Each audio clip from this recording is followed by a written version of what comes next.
আমি কিছু শীতকালীন শাকসবজি লাগিয়েছিলাম তো ওগুলোর একটু যত্ন করছি মাম্মা। মা চলো না একদিন আমরা সবজি খিচুড়ি বানাই। সবজি খিচুড়ি খাবে? হ্যাঁ। ওকে চলো আমরা সবজি খিচুড়ি রান্না করি।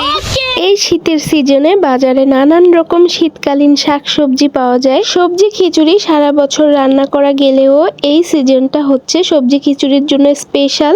আমি চাল ডাল সবকিছু আগে থেকেই প্রিপেয়ার করে নিয়েছি, এখন জাস্ট রান্নার পালা। পেঁয়াজ মরিচ কুচি হালকা বাদামি করে ভেজে এর মধ্যে দিয়েছি আদা রসুন বাটা, লবণ, হলুদের গুঁড়া, মরিচের গুঁড়া, এলাচ, দারচিনি, তেজপাতা আর সাথে একটু বিরিয়ানির মশলা দিয়ে দিলেও খিচুড়ির ফ্লেভারটা খুব ভালো আসে। মশলাটা ভালোভাবে কষিয়ে এর মধ্যে ধুয়ে রাখা চাল ডালগুলো দিয়ে দিতে হবে। আমি এখানে ভাতের চালের সাথে আবার কিছুটা পোলাওর চালও নিয়েছি। এরপর কেটে ধুয়ে রাখা সবজিগুলো দিয়ে ভালোভাবে কষিয়ে নিতে হবে।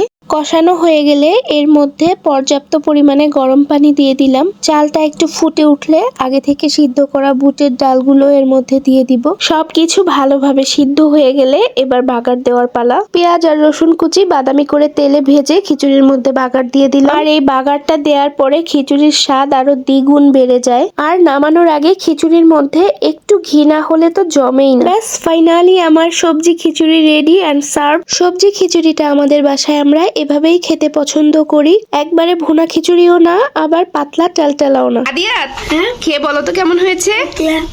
খাও তো। অনেক মজা হয়েছে, just love it, yummy yummy. Thank you.